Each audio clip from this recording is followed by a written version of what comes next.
पहले दिन बल्लेबाजी करते हुए भले ही जल्दी ही लग गया टीम इंडिया को केएल राहुल के रूप में बड़ा झटका, लेकिन इसके बाद मैदान में मौजूद यशस्वी जायसवाल और साई सुदर्शन ने वेस्टइंडीज गेंदबाजों को ऐसा धोया कि दिखा दिए दिन में तारे और लंच के बाद टेस्ट को T20 मैच में बदलते हुए मैदान में कर दी चौकों छक्कों की बरसात और अपना ऐतिहासिक शतक जड़ते हुए दिखा दी वेस्टइंडीज को उनकी असली औकात, जिसे देख भारतीय प्रशंसकों के साथ कोच गौतम गंभीर भी हो गए हैरान। जी हाँ, आपको इस वीडियो में दिखाने जा रहे हैं आज के भारत वेस्टइंडीज दूसरे टेस्ट मुकाबले की पहले दिन की पूरी हाईलाइट, तो अंत तक वीडियो जरूर देखिएगा। लेकिन इससे पहले अगर आप भी चाहते हो भारतीय टीम यह दूसरा टेस्ट मुकाबला अपने नाम करें तो इस वीडियो को दिल से एक लाइक जरूर करें। नमस्कार दोस्तों, 2 मैचों की टेस्ट श्रृंखला का दूसरा और अब तक का सबसे रोमांचक सांसों को रोक देने वाला महामुकाबले का पहले दिन का खेल आज क्रिकेट इतिहास की 2 बड़ी टीमें भारत और वेस्ट इंडीज के बीच अरुण जेटली स्टेडियम दिल्ली में खेला गया। ऐसे में मुकाबले की शुरुआत हुई भारत के टॉस जीतने को लेकर। जी हाँ, आज के इस महत्वपूर्ण मुकाबले में कप्तान शुभमन गिल ने टॉस जीता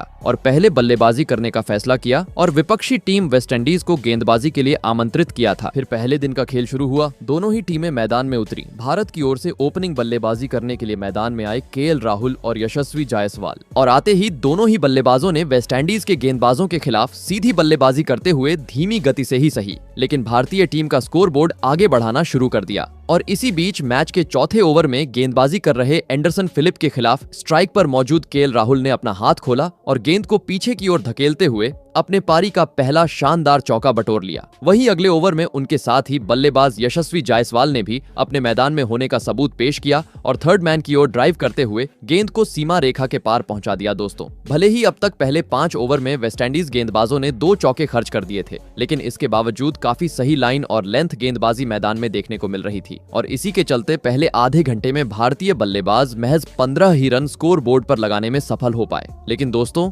इस बीच अच्छी बात यह रही कि दोनों ही बल्लेबाजों ने अपने धैर्य को नहीं खोया और गेंदबाज का सम्मान करते हुए अपना सॉलिड डिफेंस दिखाया। दोस्तों, पहले आधे घंटे में अब तक काफी धीमा खेल टीम इंडिया की ओर से मैदान पर देखने को मिला था, लेकिन इसी बीच मैच के 9वें ओवर में स्ट्राइक पर मौजूद केएल राहुल ने धमाल मचा डाला और गेंदबाजी करने आए जेडन सील्स को आड़े हाथों लेते हुए पहले 5वीं गेंद पर डीप कवर्स की ओर बैकफुट पंच करते हुए गेंद को सीमा रेखा के पार पहुंचा दिया, तो वही अगली गेंद पर भी कलाइयों का इस्तेमाल करते हुए 4 रन बटोर लिए। दोस्तों, आज दिन की शुरुआत से वेस्टइंडीज के कप्तान ने जेडन सील्स और एंडरसन फिलिप को गेंदबाजी आक्रमण पर लगाया था, लेकिन मैच के 10वें ओवर में बड़ा बदलाव देखने को मिला, जहां पर वेस्टइंडीज की ओर से गेंदबाजी की कमान संभाली जस्टिन ग्रीव्स ने। लेकिन दोस्तों, जस्टिन ग्रीव्स की ओवर की शुरुआत काफी खराब रही, जहां पर पहले ही गेंद पर स्ट्राइक पर मौजूद यशस्वी जायसवाल ने उनका समाचार लिया और फाइन लेग की ओर शॉट जड़ते हुए शानदार तरीके से चौका अपने खाते में जोड़ लिया। दोस्तों, अचानक से अब टीम इंडिया के रनों की रफ्तार बढ़ती हुई मैदान पर नजर आने लगी थी,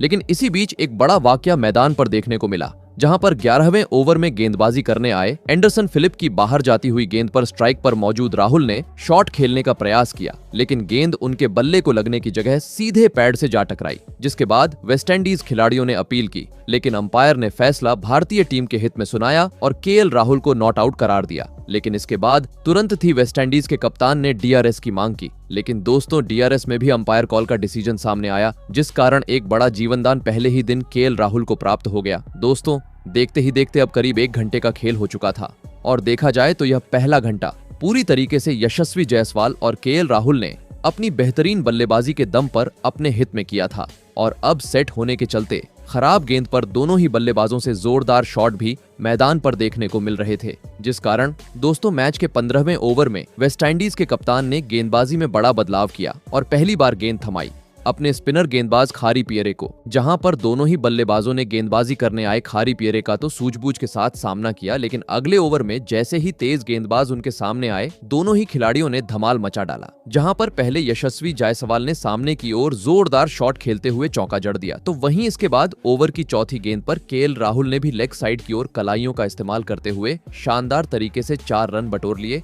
और इसी के साथ तीसरे विकेट के लिए भी 50 से अधिक रनों की साझेदारी बना डाली। दोस्तों, दोनों ही खिलाड़ियों ने आक्रामक बल्लेबाजी का रवैया अब मानो जैसे अपना लिया था, क्योंकि तेज गेंदबाज को 2 चौके जड़ने के बाद जैसे ही एक बार फिर खारी पियरे गेंदबाजी पर आए, केएल राहुल ने अपना असली अंदाज दिखाया और ओवर की दूसरी गेंद पर आगे बढ़कर गेंद को घसीटते हुए सीधे स्टेडियम पार पहुंचा दिया और अपने पारी का पहला आसमानी छक्का जड़ दिया। दोस्तों, टीम इंडिया की इस बढ़ती हुई रनों की रफ्तार को देख अब पहली बार वेस्टइंडीज के कप्तान टेंशन में नजर आ रही थे, जिस कारण उन्होंने दूसरी छोर से भी अपने स्पिनर गेंदबाज के हाथों में गेंद थमाने का फैसला लिया। और दोस्तों, गेंदबाजी पर आए जोमेल वॉरिकन ने भी आते ही कप्तान का यह फैसला सही साबित करके दिखाया और अपने ओवर की तीसरी गेंद पर स्ट्राइक पर मौजूद केएल राहुल को फंसाया और विकेट कीपर के हाथों स्टंप आउट करवाते हुए भारतीय टीम को पहला झटका दे दिया। आपको बता दें, केएल राहुल 54 गेंद में 38 रन की पारी खेल आउट हुए। दोस्तों, टीम इंडिया का महत्वपूर्ण विकेट मिलने के जल्दी अब पहली बार वेस्टइंडीज के खिलाड़ियों के चेहरे पर खुशी नजर आ रही थी,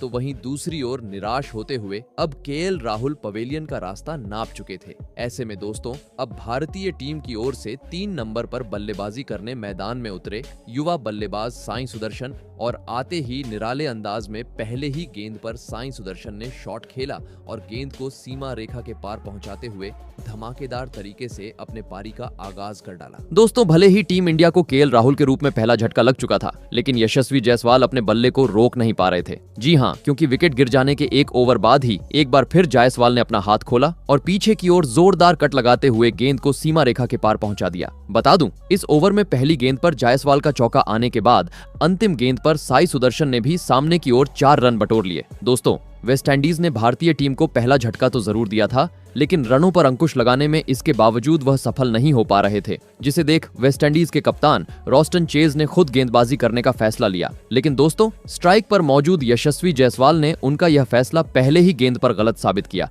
और आगे बढ़कर सामने की ओर जोरदार शॉट खेलते हुए गेंद को चौके में तब्दील कर दिया और अपने रनों की रफ्तार को जारी रखा। दोस्तों, कभी यशस्वी जायसवाल तो कभी साई सुदर्शन अब हर खराब गेंद को उसके सही अंजाम यानी चौके के पार पहुंचा दे जा रहे थे, जिस कारण अब करीबन हर ओवर से दोनों ही खिलाड़ी 8 से 9 रन बटोर रहे थे। और दोस्तों, अपनी इसी बेहतरीन बल्लेबाजी को इन दोनों ही खिलाड़ियों ने आगे भी जारी रखा और पहले दिन के लंच काल तक भारतीय टीम को और कोई झटका नहीं लगने दिया। आपको बता दें, पहले दिन के लंच काल तक भारतीय टीम ने 1 विकेट के नुकसान पर 94 रन स्कोर बोर्ड पर लगा दिए थे। ऐसे में दोस्तों, लंच काल खत्म होने के बाद एक बार फिर नाबाद पवेलियन लौटे। यशस्वी जायसवाल और साई सुदर्शन वेस्टइंडीज गेंदबाजों का सामना करने मैदान में उतरे और दोस्तों, आते ही टीम इंडिया के ढाकड़ बल्लेबाज यशस्वी जायसवाल ने लंच के बाद पहले ही ओवर में मैदान में आतंक मचा डाला और गेंदबाजी करने आए जेडन सील्स की धज्जियां उड़ाते हुए इस ओवर में लगातार 3 गेंद को सीमा रेखा के पार पहुंचा दिया और पहले ही दिन वेस्टइंडीज के खिलाफ अपना तूफानी 50 जड़ दिया। दोस्तों,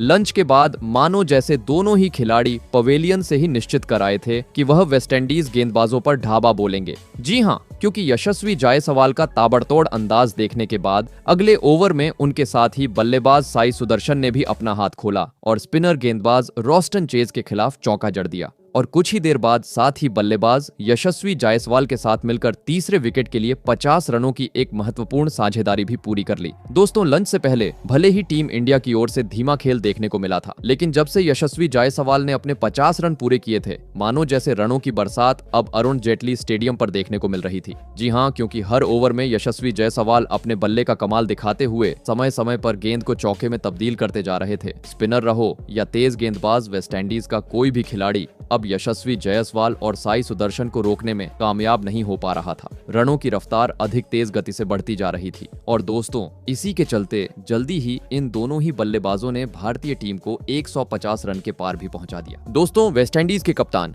हर ओवर में फील्डिंग में बदलाव तो करते जा रहे थे, लेकिन गेंदबाजों का साथ न मिलने के चलते उनका कोई भी पेतरा अब भारतीय टीम की इस जोड़ी पर काम नहीं कर पा रहा था। और दोस्तों, इसी बीच मैच के 45वें ओवर में युवा बल्लेबाज साई सुदर्शन ने एक खूबसूरत कवर ड्राइव जड़ते हुए अपने टेस्ट करियर का दूसरा 50 जड़ दिया और तीसरे विकेट के लिए 100 से अधिक रनों की साझेदारी भी पूरी कर ली। दोस्तों, मानो जैसे अब एक तरफा मुकाबला मैदान पर देखने को मिल रहा था, क्योंकि अब पिच भी पूरी तरीके से ड्राई होने के चलते गेंदबाजों को भी बिल्कुल भी मदद पिच से नहीं मिल रही थी। काफी आसानी से गेंद बल्ले पर आ रही थी और इसका फायदा दोनों ही बल्लेबाज उठाते जा रहे थे। और दोस्तों, इसी बीच ओपनिंग बल्लेबाज यशस्वी जायसवाल ने अपने बेहतरीन बल्लेबाजी के दम पर लगातार 2 गेंद को सीमा रेखा के पार पहुंचाया और लंबे अंतराल बाद टेस्ट में अपना ऐतिहासिक शतक जड़ दिया। आपको बता दें, यशस्वी जायसवाल ने अपना शतक पूरा करने के लिए 145 गेंदों का सामना किया, जिसमें उन्होंने 16 जोरदार चौके जड़े। दोस्तों, टीम इंडिया के इस रनों की गति को देख अब वेस्टइंडीज के कप्तान पूरी तरीके से हताश, निराश और परेशान हो चुके थे। जरूरत थी एक चमत्कार की, और दोस्तों ऐसा ही कुछ मैच के 52वें ओवर में देखने को भी मिला। जी हाँ, दरअसल हुआ यूं कि मैच का 52वां ओवर वेस्टइंडीज की ओर से लेकर आए जस्टिन ग्रीव्स, जिनकी दूसरी गेंद पर स्ट्राइक पर मौजूद साई सुदर्शन ने फ्लिक शॉट जड़ने का प्रयास किया, लेकिन गेंद उनके बल्ले से ठीक से नहीं लगी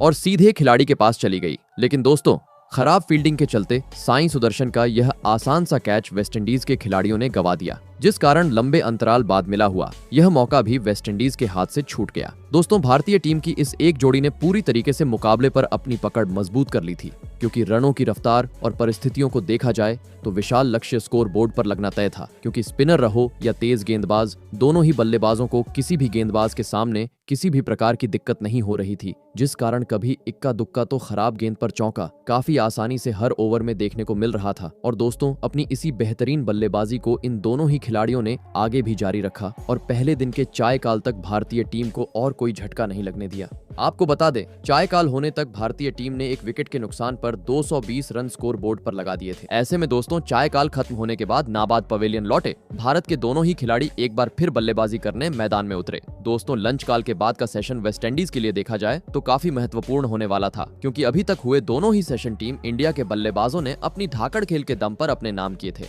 ऐसे में मुकाबले में खुद को जिंदा रखना था, तो अभी अंतिम सेशन को वेस्टइंडीज को अपने हित में करना जरूरी था। लेकिन दोस्तों, पहले की तरह काफी खराब लाइन और लेंथ वेस्टइंडीज गेंदबाजों की ओर से देखने को मिली, और इसका फायदा सुदर्शन और यशस्वी जायसवाल ने बखूबी तरीके से उठाया और अपनी लय को बरकरार रखते हुए एक बार फिर भारतीय टीम के स्कोर बोर्ड को तेज गति से आगे बढ़ना शुरू कर दिया। दोस्तों, हर एक रन के साथ वेस्टइंडीज के टीम पर दबाव अब बढ़ते जा रहा था और मुकाबले से वक्त के साथ वेस्टइंडीज दूर और काफी दूर होते जा रही थी। ऐसे में वापसी करनी थी तो किसी भी हाल में अब इस लंबे अंतराल से चल रही साझेदारी को तोड़ना जरूरी हो चुका था। और दोस्तों, अंततः यह काम करके दिखाया मैच का 69वां ओवर लेकर आए जोमेल वॉरिकन ने, जिन्होंने अपनी ओवर की तीसरी गेंद को अंदर की तरफ घुमाया, जिसको स्ट्राइक पर मौजूद सुदर्शन समझ नहीं पाए और गेंद सीधे उनके पैड से जा टकराई, जिसके बाद वेस्टइंडीज खिलाड़ियों ने अपील की और LBW के रूप में भारतीय टीम को दूसरा झटका लग गया। आपको बता दूं, भले ही इसके बाद साई सुदर्शन ने DRS की मांग की, लेकिन DRS में भी साफ तरीके से देखने को मिला कि गेंद स्टंप को जाकर लग रही है, जिस कारण अंततः साई सुदर्शन को पवेलियन का रास्ता नापना पड़ा। आपको बता दें, सुदर्शन अपने शतक से 13 रन से चुके और 87 रन की पारी खेल पवेलियन का रास्ता नाप लिए। दोस्तों, साई सुदर्शन के रूप में बड़ा झटका लगने के चलते भारतीय प्रशंसकों के चेहरे पर अब चिंता साफ तरीके से देखने को मिल रही थी, तो वहीं दूसरी ओर वेस्टइंडीज का खेमा बड़ी साझेदारी का अंत करने के बाद खुशी से झूम उठा था। ऐसे में दोस्तों, दो बड़े बल्लेबाज पवेलियन लौट जाने के बाद अब भारतीय टीम की ओर से मैदान में उतरे खुद कप्तान शुभमन गिल, और आते ही अपने पारी की चौथी गेंद पर शुभमन ने अपना असली अंदाज दिखाया और स्वीप शॉट जड़ते हुए गेंद को सीमा रेखा के पार पहुंचा दिया। लेकिन दोस्तों, इसके बाद विकेट गिरने का दबाव भारतीय बल्लेबाजों पर साफ तरीके से देखने को मिला। जी हां, क्योंकि एक वक्त टीम इंडिया 4 के रन रेट से तेज गति से आगे बढ़ रही थी, लेकिन साई सुदर्शन के विकेट गिर जाने के बाद अब टीम इंडिया का रन रेट नीचे फिसलकर सीधे 2 पर आ चुका था। काफी धीमा और शांत खेल अब सेठ बल्लेबाज जायसवाल और शुभमन गिल दिखा रहे थे। लेकिन दोस्तों, इसी बीच मैच के 78वें ओवर में सेठ बल्लेबाज जायसवाल ने एक बार फिर अपने बल्ले का मुंह खोला और पीछे की ओर जोरदार तरीके से कट लगाते हुए